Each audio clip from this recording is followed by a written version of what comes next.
When I was 8 years old, my parents cruelly threw me out of the house. I wandered through the night until my aunt found me and took me in. I'll never forget that night when I was only 8 years old. My harsh parents yelled at me and threw me out of the house.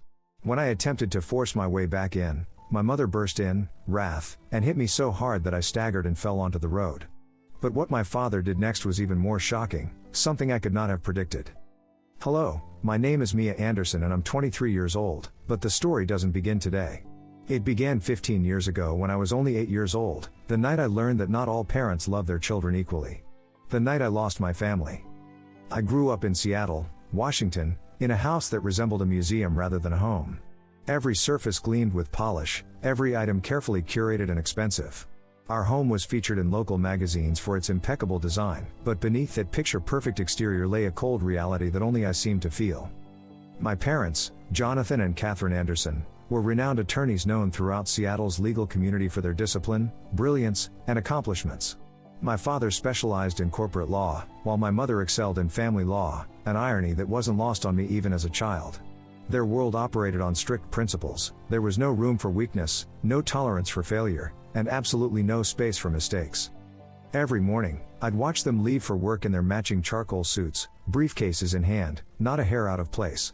They moved with a confidence I envied, a certainty about their place in the world that I never felt about my own. Excellence isn't achieved, Mia. It's expected, my father would say, his voice flat and cold whenever I showed him anything less than perfection. In this pristine world they'd created, my younger brother Adam was their pride and joy. 4 years younger than me, Adam seemed to have been born with all the qualities my parents valued. He was naturally gifted, effortlessly charming, and seemed to absorb information like a sponge. His report cards were always perfect, his piano recitals flawless, and his smile, the one that made my parents' faces light up, was something I spent years trying to replicate without success. When Adam brought home an A+ on his first grade spelling test, my parents took him out for ice cream and hung the test on the refrigerator for weeks.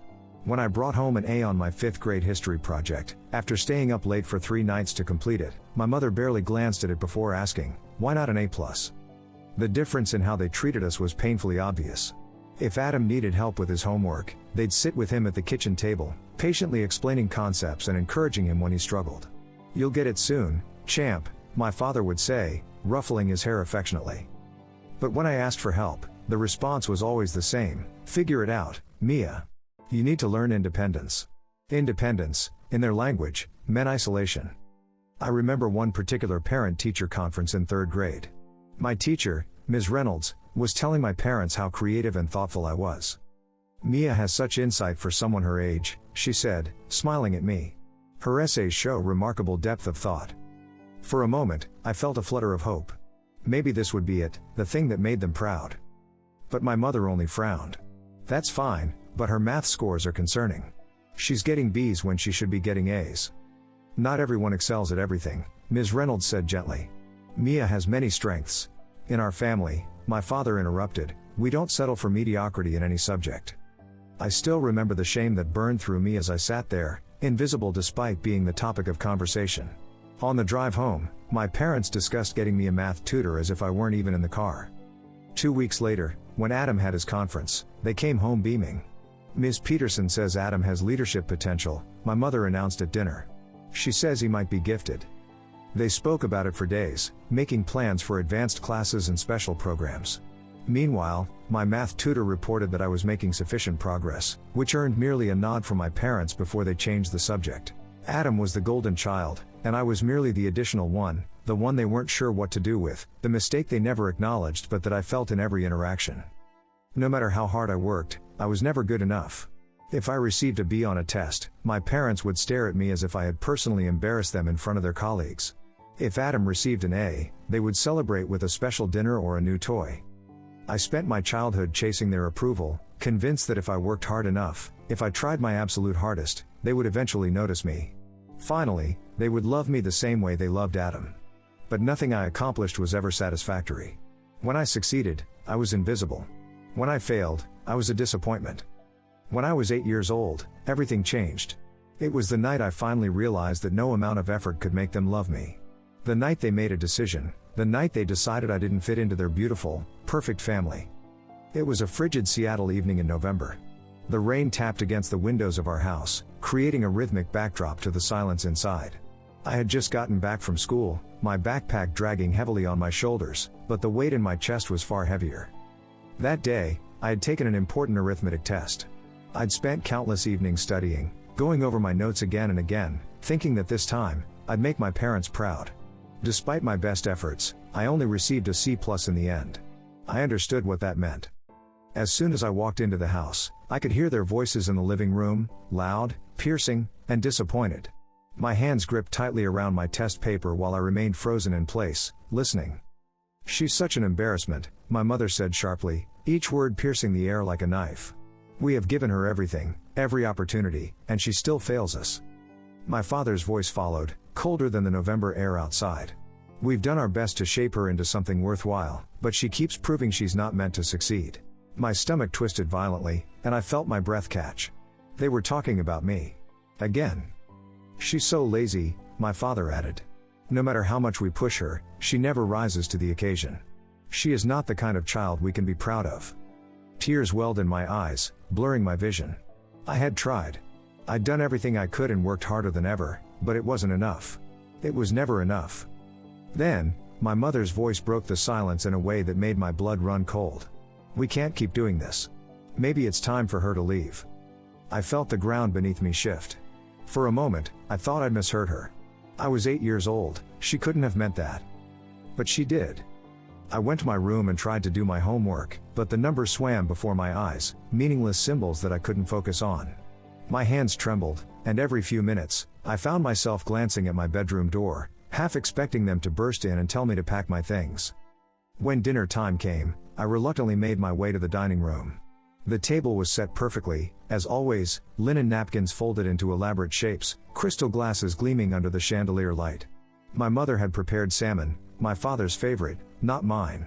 I pushed the food around my plate, my appetite gone.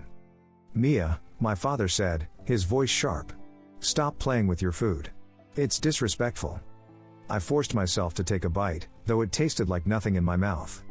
"So," my mother began, her tone deceptively casual, "how did your math test go today?" The test paper was still in my backpack. I'd hoped, foolishly, that I might avoid this conversation altogether. My voice caught. "I got a C+. The silence that followed was deafening. My father set down his fork with a controlled precision that was more frightening than if he'd thrown it. My mother's lips pressed into a thin, disapproving line. "A C+, my father repeated, as if the very words tasted bitter. "After all the time we spent making sure you were prepared." "I studied really hard," I said, my voice small. "The problems were different from what we practiced." "Excuses," my mother cut in. "Always excuses with you, Mia. Your brother never makes excuses."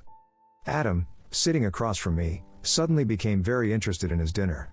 He was only 4, too young to understand the dynamics at play, but old enough to sense the tension. After dinner, my parents summoned me to the living room. My father sat on the couch with his arms tightly crossed over his chest. My mother stood beside him with an unreadable expression. Adam was nowhere to be found. He never had to witness these moments. "Mia, we've talked about this," my father remarked, his tone calculated and dispassionate. "You aren't meeting our expectations, and quite frankly, we're tired of trying." A shiver went down my spine. "Trying what?" My voice was barely audible, a murmur of bewilderment. My mother did not hesitate. "Trying to fix you," she stated bluntly. "If you can't live up to what we expect, then maybe you don't belong here." My breath got locked in my throat. My hands trembled by my sides. Where would I go?" I asked, barely above a whisper. My father sighed, unfazed by my apprehension. "Figure it out," he said. Something within me shattered at those words. Panic clutched at my chest. "Please," I implored, my voice faltering as tears ran down my cheeks. "I'll do better. I'll work harder. Just don't send me away." I walked closer, reaching for my mother's hand, hoping for some trace of warmth or hesitancy. Instead, she punched me. It happened so quickly that I barely had time to respond. Her fist hit my cheek, sending a ripple of anguish through my skull.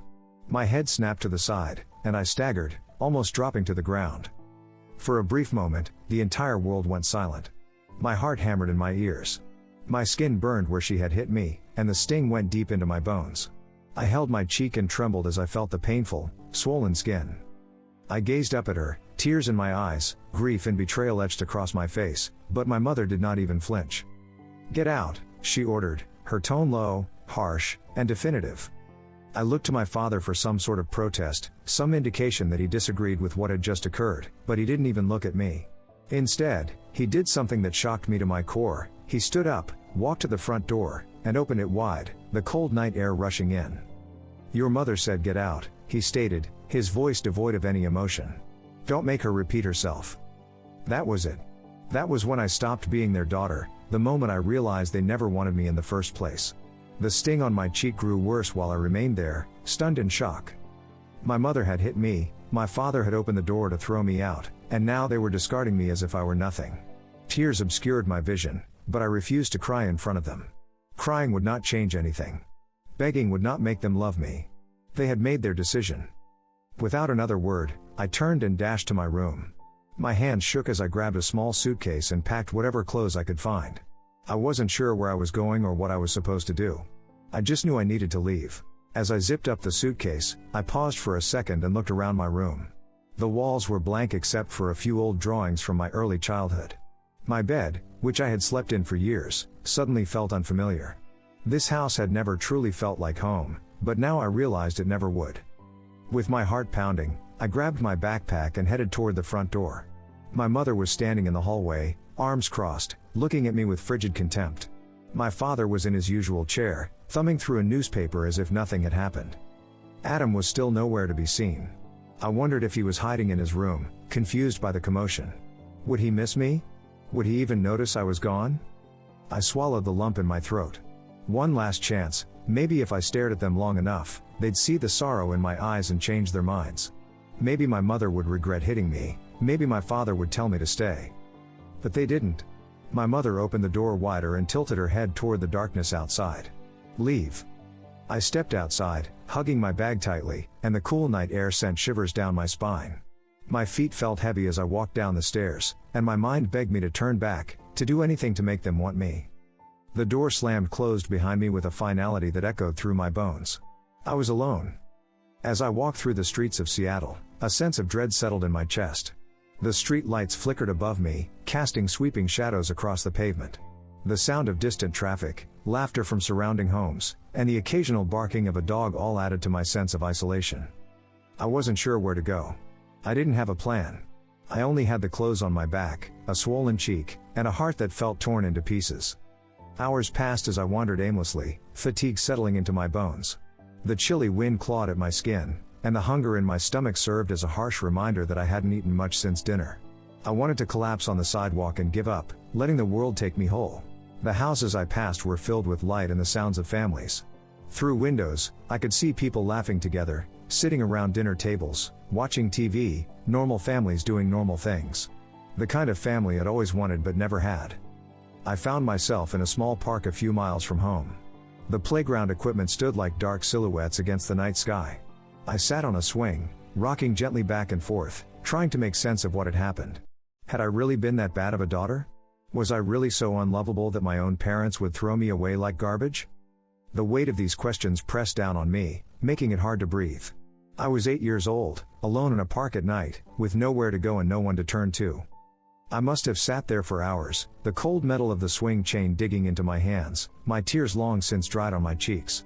Eventually, I forced myself to stand up. I couldn't stay in the park all night. I needed to find shelter, somewhere safe to wait until morning. I walked toward a more commercial area, thinking maybe I could find a 24-hour restaurant or store where I could warm up. The streets became busier, filled with late-night crowds moving between bars and clubs. No one noticed the small girl with the puffy, tear-stained face clutching a backpack like a lifeline. I found myself standing beneath the harsh light of a street lamp, arms wrapped around myself in a desperate attempt to stay warm. My feet ached from walking. My stomach twisted from hunger, and the sting of my mother's hit lingered on my cheek. I felt utterly lost. The streets of Seattle stretched out before me, foreign and unwelcoming. I had nowhere to go and no idea what to do next. My parents, no, they weren't my parents anymore, had made it clear that I was no longer a part of their lives. The realization brought another flood of hopelessness crashing over me. And then, in the depths of my despair, I heard a voice. "Mia?" I froze, my breath caught.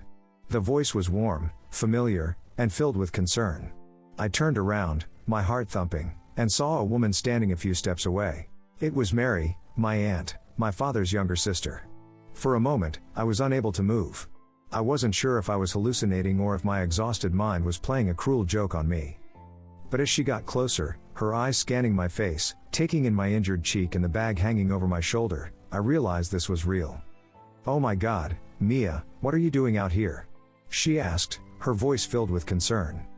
I opened my lips to respond, but the words wouldn't come. How could I explain what had just occurred? How could I tell her my mother had hit me, that my father had witnessed it and said nothing, that they had discarded me like garbage? Mary must have noticed the pain in my eyes because before I could even speak, she rushed forward and hugged me. It was the first proper hug I had received in years. The warmth of her embrace stirred something deep within me. I'd been fighting back my tears, refusing to cry, refusing to show my parents how deeply they had hurt me, but as Mary's arms wrapped around me, I shattered. Sobs escaped my lips, one after another. Before I knew it, I was crying furiously into her shoulder. She said nothing. She just held me while I cried and fell apart. When I finally pulled away, gasping for breath, she tenderly caressed my face, her fingertips brushing against my injured cheek. Her eyes darkened with rage.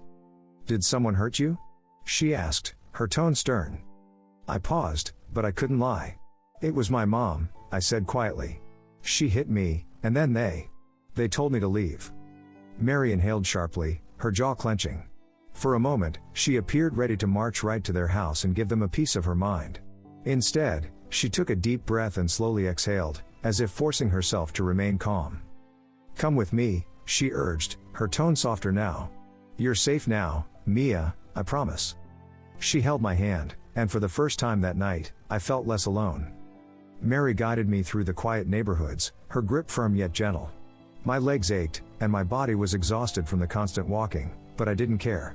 For the first time since leaving that place, I felt secure. We arrived at her apartment, a small but charming space tucked in a quiet corner of the city.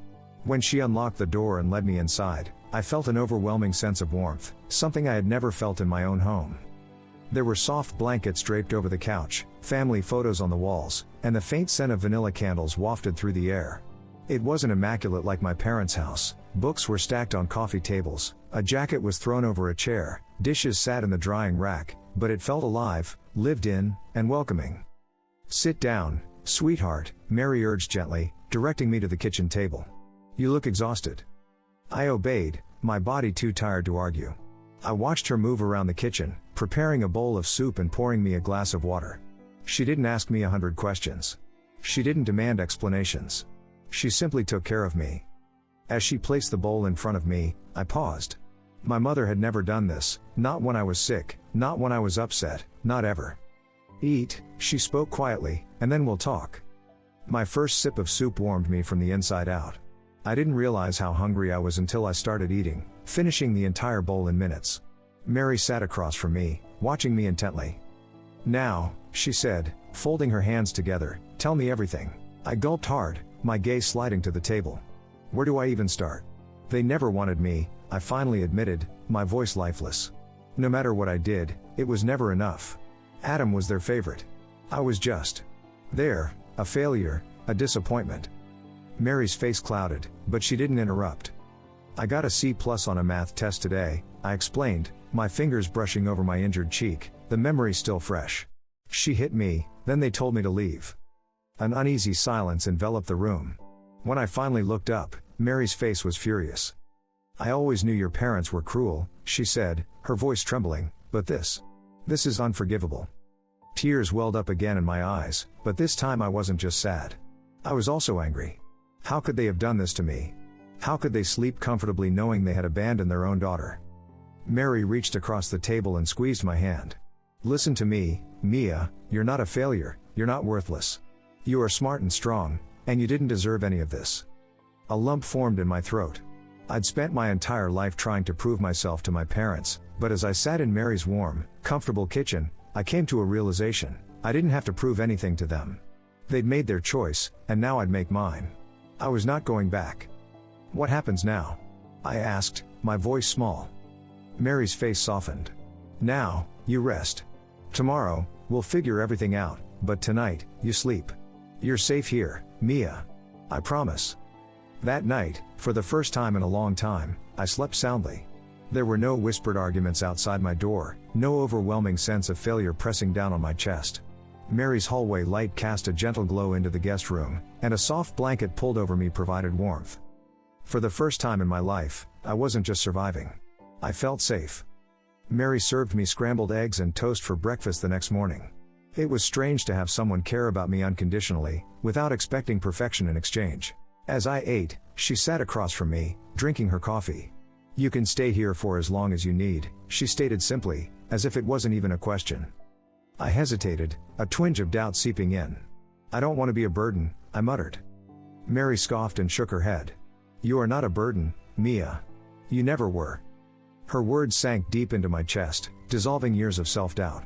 I had long believed that I was unwanted, that I wasn't good enough, but maybe the problem was never me. Perhaps it was them. That day, Mary called the school to explain my absence, and then she took me shopping for some essentials, toothbrush, pajamas, and a few changes of clothes. She didn't ask me if I wanted to contact my parents. She understood that bridge had been burned. Over the next few weeks, Mary helped me transfer to a new school where I could start over, free from the constant weight of my parents' expectations. She filed for temporary guardianship, a process that my parents, surprisingly, didn't contest. They signed the papers without even requesting a meeting with me. They're probably relieved, I told Mary one evening as she tucked the paperwork into a folder. Now they can focus all their attention on Adam. Mary's face darkened. That's their loss, Mia. You're an incredible kid, and they're fools for not seeing that. At first, adjusting to my new life was difficult. I still cringed at loud voices. I still felt like I needed to prove my worth to everyone around me. I'd panic when I received anything less than an A on an assignment, convinced that Mary would throw me out just like my parents had. But Mary never made me doubt my place with her. You're smart, Mia, she told me every day. You can do anything you set your mind to, but more importantly, you're kind, creative, and thoughtful. Those things matter more than any grade. I studied hard, not because I wanted approval, but because I wanted to prove to myself that I was capable. Slowly, I began to excel in school and gained confidence in my own abilities. Mary encouraged me to explore my interests, something my parents had never done. I discovered a love for art and photography, capturing moments that others might overlook. Mary hung my pictures on the refrigerator and showed them off to her friends. Look what my niece created, she'd say, her voice filled with genuine pride. Isn't she talented? For the first time in my life, I felt valued not for what I achieved, but for who I was. Meanwhile, my brother Adam remained inside our parents' house, still trapped by their crushing expectations. I scarcely spoke to him during those first several years, but I was concerned about him. I'd escaped, but he was still stuck. My phone chimed one evening as I was sitting on the couch scrolling through my school assignments. My heart almost stopped when I saw Adam's name on the screen. Adam, hey, could we talk? I stared at the message, my fingers hovering above the keyboard. A part of me wanted to dismiss it, to leave that period of my life behind and never look back, but another part of me, the one that still cared despite everything, knew Adam was contacting me for a reason. I took a deep breath and responded, Mia, what is going on? Little did I realize the text would signal the beginning of something I never expected, a shift that would alter everything. Adam's message sat on my screen, glimmering in the softly lighted room. For a time, I paused. Why now? He had never reached out to me before, not when I was fighting to meet our parents' unrealistic expectations, not when I was kicked out, and not in the years following, but something told me this wasn't a regular text. I responded, Mia, yes, we can talk. What's happening? His reply came almost immediately. Adam, can we meet? I need to get out of here for a while. I could sense the desperation in his words. It wasn't like Adam to sound unsure, not the golden boy, the favorite child who always got his way, but something had changed. An hour later, I met him in a quiet coffee shop near Mary's apartment. When I saw him, I knew something was wrong. The confident, polished brother I remembered appeared weary. His eyes were sunken, his posture slouched, and his fingers tapped nervously on the table. He looked up as I sat down, his face hesitant and almost remorseful. Hey. I nodded and kept my voice neutral. Hey. We didn't speak for a while. The silence between us was dense with unspoken words. Finally, Adam sighed and rubbed his temples. Mom and Dad are suffocating me, he said. They won't let me do anything that doesn't fit their idea of success. I frowned. What do you mean? I thought you wanted to follow in their footsteps. law school, corporate success, all of that. Adam let out a hollow laugh. That's what they wanted, not me. For the first time, I looked at him not as the sibling I resented for being the favorite, but as someone who had been trapped just like me. He may not have been kicked out like I was, but he had been just as confined and crushed by expectations. I can't do this anymore, Mia, he said, his voice hoarse. I don't want to wake up every day feeling like I have to be perfect just to be worthy of their love. I felt a powerful sense of recognition. I understood that feeling better than anyone. What do you want to do? I asked. He ran his fingers through his hair, a gesture so familiar it made my heart ache. Music, he said softly. I've always wanted to study music, to write songs, to create something that matters. I remembered the guitar he'd gotten for his 10th birthday, how excited he'd been before our parents redirected his focus to more practical pursuits. I had no idea, I admitted. How could you? We were never allowed to just be ourselves. He looked up at me, his eyes filled with a mixture of determination and fear. I'm thinking of leaving, Mia. I can't live like this anymore. I took a deep breath. Then, I reached across the table and took his hand. Adam looked up at me, bewilderment in his tired eyes. You don't owe them your life, I stated firmly. If you don't want the life they're forcing on you, then leave, start over. You have a choice. Adam's jaw stiffened. It's not that easy, he remarked. I still live under their roof. They pay for everything, school, clothes, food. If I leave, I have nothing. I leaned back in my chair, contemplating his words. He wasn't wrong. It had been easier for me because Mary had taken me in and given me another chance. Adam had no one else but me. I met his gaze. Then come stay with me and Mary. He blinked, taken aback. What? I mean it, I said. If you really want out, then leave. I'll help you figure things out the same way Mary helped me. You don't have to do this alone. Adam swallowed hard, his hands curling into fists against the table.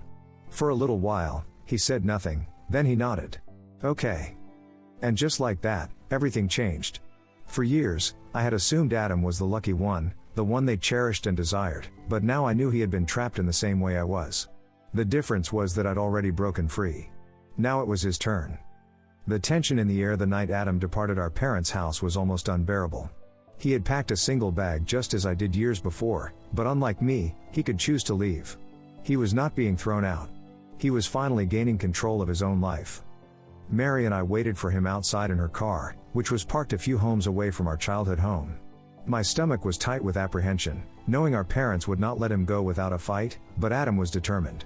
He'd spent years as their perfect son, their golden child, and now for the first time, he was choosing himself. The front door opened 15 minutes later, and Adam stepped out onto the porch. Mom and Dad were just behind him. Even from a distance, I could see the rage in their faces. Mary tightened her grip on the steering wheel. Are you sure he's ready for this? She wondered. I breathed slowly. He has to be. Adam walked down the stairs, his movement stiff and strained. My father stood at the doorway, arms crossed, face twisted with barely restrained rage. If you leave now, you will not come back, my father warned, his voice carrying through the quiet street. Adam paused. I could practically feel his internal struggle, years of conditioning, years of being the favored son, the one they shaped to their liking. Leaving meant losing all of that. But then he took another step forward. Then I won't come back. My mother gave a bitter laugh. You're making a mistake, Adam. You're nothing without us. I felt my nails dig into my palms as she spoke. I'd heard those identical lines before, words designed to rob us of our confidence and make us believe we were powerless without them. Adam, however, did not shy away. He turned back to them one last time. No, Mom. I was nothing with you. And with that, he walked toward us. Mary accelerated as soon as he got inside the car, pulling away from the curb. I turned to face Adam, expecting him to display some expression of regret, but instead, he sighed with relief. For the first time in his life, he was free. That night, Adam stayed in Mary's guest room, which had become my safe haven all those years before. He was quiet at first, processing everything, but as we sat at the kitchen table, something about him felt lighter. I should have done this sooner, he said, staring at his hands. I gave him a slight smile. You did it when you were ready. That's all that matters. Mary touched his shoulder. You'll figure things out, Adam, and you don't have to do it alone. I nodded in agreement. We're in this together. For years, I believed that my family was irreparably shattered and that I would never have a sibling who genuinely understood what I had been through, but as I sat with Adam and watched his confidence begin to rebuild, I noticed something. Perhaps we were not broken. We were just breaking free. The days that followed felt strange but hopeful. Adam was finally out of our parents' grasp, but he was still adjusting to his new reality. At first, he was quiet and withdrawn, spending long hours lost in thought, contemplating what had happened. But gradually, I began to see his true self emerge. He played his guitar more, something he had been forced to give up due to our parents' strict restrictions. He began talking about music school, songwriting, and finally doing something for himself rather than for them. It was strange to see him without the weight of their expectations crushing him, but it was wonderful. His eyes, once dull with resignation, now sparkled with possibility. We were sitting on Mary's small balcony one evening, watching the city lights twinkle in the distance. The air was cool but comfortable, and for once, the silence between us wasn't awkward or strained. Adam turned to face me. "Do you ever think about them?" he asked tentatively. I breathed gently, my fingers tracing the rim of my mug. "I used to," I confessed. "For years, I wanted them to regret what they did. I wanted them to realize their mistake, to come find me and beg for forgiveness." Adam nodded while looking down. "And now?" I considered it briefly before shaking my head. "Now I don't care anymore." And I meant it. I had spent so much of my childhood and adolescence needing something from them that they would never give me: love, approval, an apology. But the truth was that I didn't need it anymore. They weren't part of my life. I was better off without them. Adam remained silent for a time before nodding. "I think I'm getting there too." We sat in peaceful silence, the weight of the past gradually fading into the night air. As the months passed, I immersed myself in my studies, determined to make something of my life, not for them, but for myself. Adam began writing and recording music with a newfound freedom that transformed him. For the first time, we were creating lives we truly desired. And then one day, Mary approached us with an idea that would change everything. We were sitting in the living room laughing at one of Adam's absurdly earnest song lyrics when she gave us a thoughtful look. "What if we did something with all of this?" she asked. Adam raised an eyebrow. "With my music?" "No, with everything we've been through," she clarified. "You both know what it feels like to be rejected, to be told you're not enough. What if we created a place for kids who feel the same way?" I frowned. "What do you mean?" Mary leaned forward, eagerness in her eyes. "A community center, a place where kids and teenagers who feel lost, abandoned, or pressured by their families can come and just be themselves. No expectations, no judgment, just support." The idea settled in my chest like a spark waiting to ignite. I remembered the child I used to be, the little girl who yearned for affection, a safe haven, and someone to tell her she was enough. I imagined what it would have been like if such a place had existed back then. Adam sat up straighter. "We could have music programs, art classes, tutoring, a place where kids can actually do what they love without fear of being told they're wasting their time." Mary nodded. "Exactly." I met Adam's gaze and knew we were thinking the same thing. We were going to do this. We would make our pain meaningful. We were finally going to build the home we never had. Months later, what began as an idea became a reality. The Anderson Community Center, which we named after ourselves rather than our parents, gradually took shape. We found a small space in a neighborhood that needed it most, raised funds through local businesses and grants, and created something from nothing, a place where children could pursue their passions without fear, pressure, or rejection. Every time I stepped inside, I felt a powerful sense of purpose. This was what I was meant to do, not prove myself to my parents or seek their favor, but this, creating a space where children felt valued simply for existing. The center offered art classes, music lessons, tutoring, and most importantly, a safe place for kids to just be themselves. We had teenagers who came in after school just to sit in our common area, away from the pressures of home or school. We had younger children whose faces lit up when they produced their first painting or played their first chord on a guitar. "No one's ever hung up my artwork before," a 10-year-old girl told me one day, her eyes wide with wonder as we pinned her watercolor to our community gallery wall. "Well, we're hanging it up now," I told her. "And we're going to hang up everything else you create too." For every child like me who had been made to feel they weren't enough, we created a space where they were more than enough. For every child like Adam who had been forced onto a path that wasn't their own, we offered alternatives, possibilities, the freedom to choose. But just when I thought I'd left the past behind, it came calling. It happened during a quiet afternoon. I was in the community center reviewing schedules when my phone rang. I hadn't seen this number in years. My stomach turned. I almost didn't answer, but then curiosity got the best of me. "Hello?" A crisp, familiar voice came through the line. "Mia?" I froze. My mother. It had been years since I'd heard her voice, but just hearing it made my chest constrict. "We need to talk," she said, her tone as authoritative as ever. I clenched my jaw. "We really don't." She let out a deep sigh. "Enough with the attitude, Mia. We've been patient, but this little act of rebellion has gone on long enough." I nearly laughed. Act of rebellion? Did she really believe I had established an entire new life just to spite her? "What do you want?" I asked plainly. "Your father and I have been thinking about the future," she said, "and we believe it's time you come home." I gripped the edge of my desk so hard my knuckles turned white. Home? As if they hadn't discarded me like trash, as if she hadn't hit me in the face and declared me worthless. "You're getting older, Mia," she continued, her voice taking on the condescending tone I knew so well. "You need stability, a real career. That community center nonsense isn't going to sustain you forever." My heart pounded. She hadn't changed, not even a little. After all these years, she still couldn't see me as a person with my own desires and dreams. I was still just an extension of her, a disappointment to be fixed. I took a deep breath and kept my voice calm. "Let me make something very clear to you, Mother. You are not my family. You stopped being my family the day you hit me and threw me out into the streets." Her silence at the other end was deafening. I continued, my voice steady and resolute. "I used to dream about this moment, about you realizing you were wrong, but now I see that you haven't changed at all, and I don't need your approval anymore." I heard a sudden intake of breath. "Mia, be reasonable." "No, you be reasonable," I replied, my voice rising slightly. "I am never coming back to you. I am never letting you have control over me again. You don't get to decide my future. I do, and I choose to live without you." Her voice became sharp. "You're making a mistake. You'll regret this." I smiled, though she couldn't see it. "No, I regret ever wanting your love in the first place." With that, I hung up. My hands shook slightly, but not from fear or doubt. For the first time, I had stood up to her without falling apart, without needing her approval.